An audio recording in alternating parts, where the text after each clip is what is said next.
It's SuperStarcraftBros. Diamond Friday. For real. Yeah, yeah. I love for real diamonds. It's hot. It really is hot in here.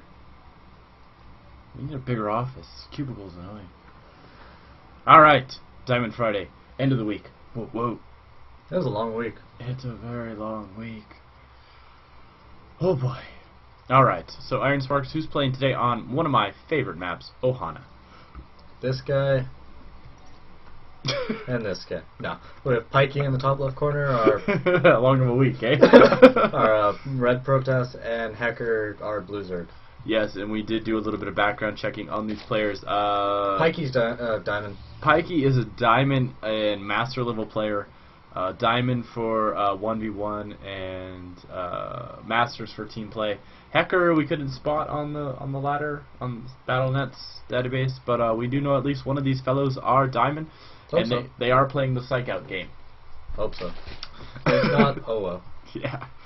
All right.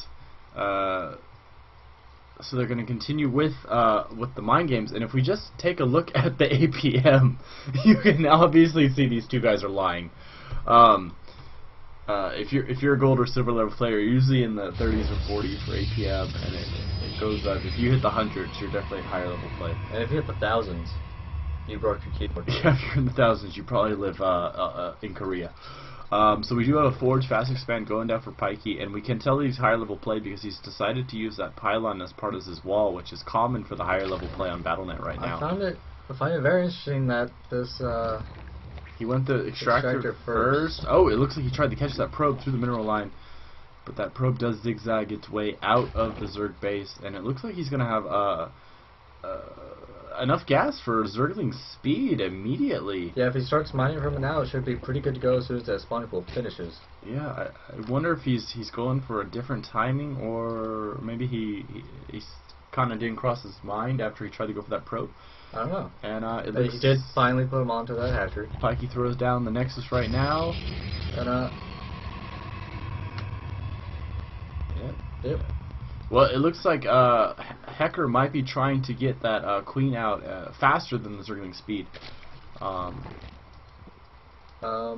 he does start. I kind of got a feeling we're going to see an expansion out of Hecker. It's about to get hotter. Oh yes, the laptop's going into overdrive. Please excuse the fan noise if you do hear it. I think it did pop up on one replay earlier in the week. Probably. Here, man, I'll move Snowball a little over.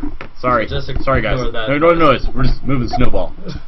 All right, so no one was murdered. A little farther away from the fan now. No, I find it curious that Pikey has yet to throw down his gateway.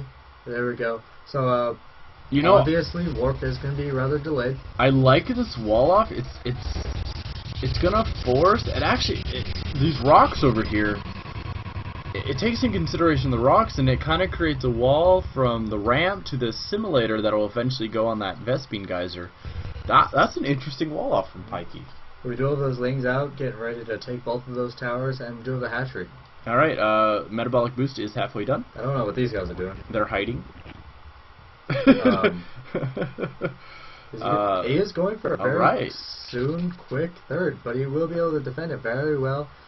He does have those lings out. He's almost done with the metabolic boost. Ooh, I wonder if this probe is gonna... It might actually escape these lings. But when that probe does turn, he's got a 5th ling on him now. The only problem is when a unit turns, it does lose speed, just like with any other object in reality. Nah. Which is kind of odd considering the probe, like, floats. So... Alright, well that probe did its job, and I don't... as a Protest player, how do you feel about that cyber core going down there? Doesn't matter. Alright. These lings... are going to take a couple hits from the cannons. He can't do anything, so there are 2 cannons. Yeah. The only way in is where that probe is. And the reason I say it doesn't really matter about the cyber core, you normally have it in the wall anyway. That is true. You usually go with that gateway and a cyber core if it's on the high ground if you choose not to fast expand. You know, something about this pylon, what I would have liked to do is put it a little lower down. Yeah, either on the ledge here or the ledge over here. That way you can just get the warp ins down here. I mean, I think it's okay. I think you might still be able to warp in down there. Yeah. Can't warp it. Maybe. No, I don't think you can warp him from there. You can blink. But another gateway going down, so that's a really tight wall up. And another cannon. Pikey's doing some really good turtling. And Hecker is opening up those rocks to try and get a multi-prong attack from this wall. But that cannon up there, ooh, I like the pylon placement right there. It's going to cut down on some surface area for the Cyber Core. But you can lose that pylon. But we don't have a Zealot out to act as the gateway for this very elaborate wall. This is going to be interesting. The thing Pikey isn't doing is making attacking units, which might come back to haunt him. Because the Zerg player, 3 bases, just going to be able to produce as much as he wants. 3 bases right before the 8-minute mark, he had those up.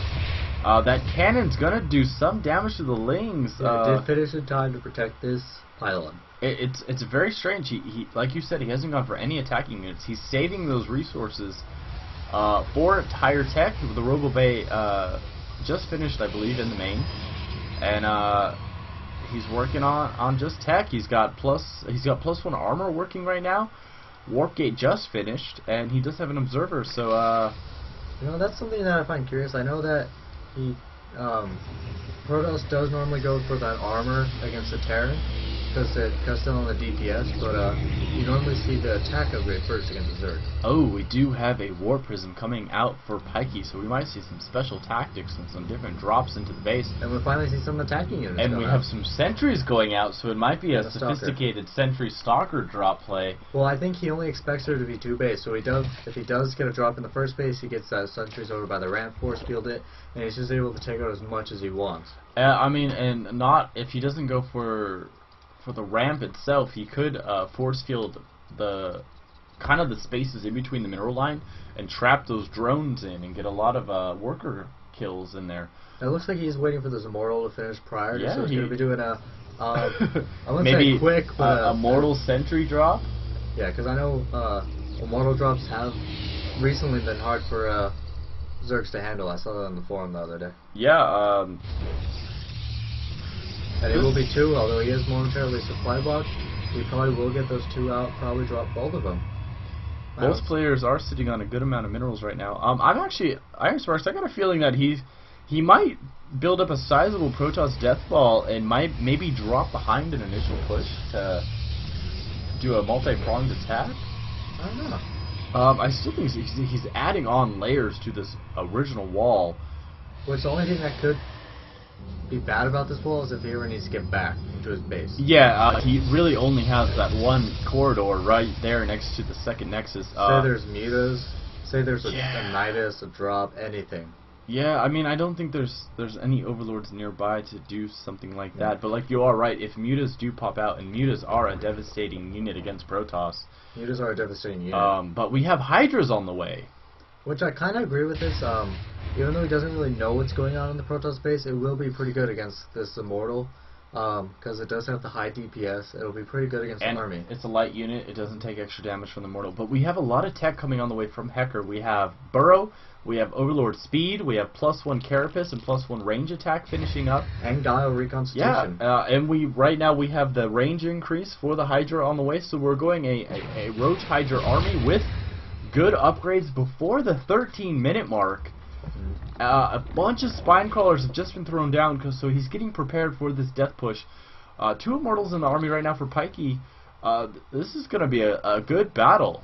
Yeah, the thing with Hecker, he doesn't have a lot right now, but he's going to be able to have a lot really soon, especially since he's been on those 3 bases almost a majority of the game.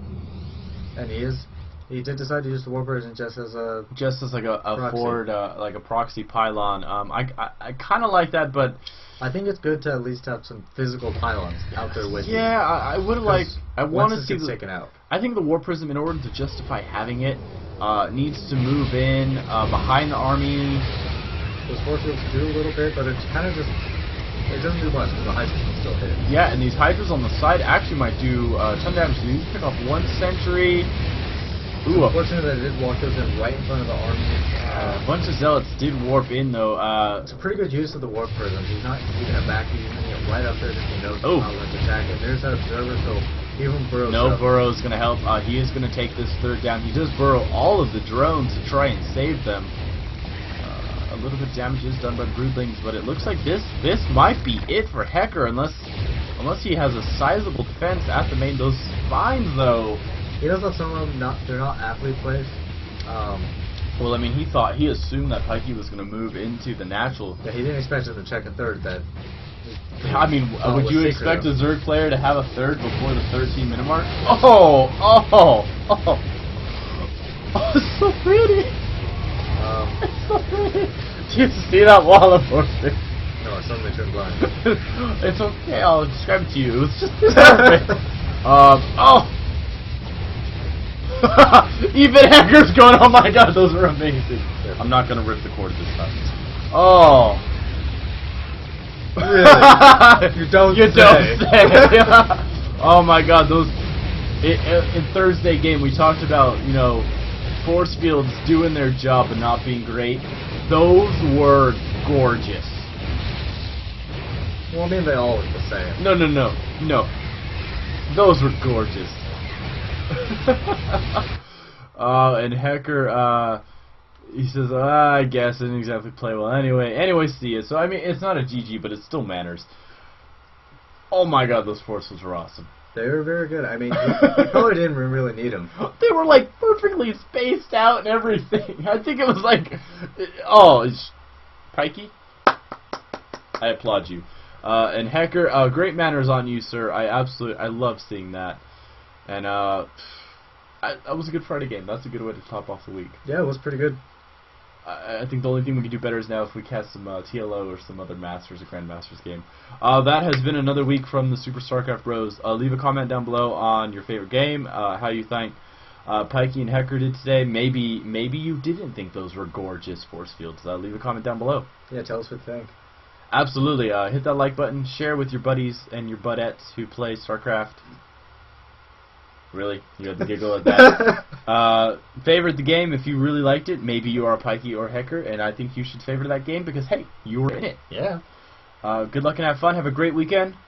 GG. GG.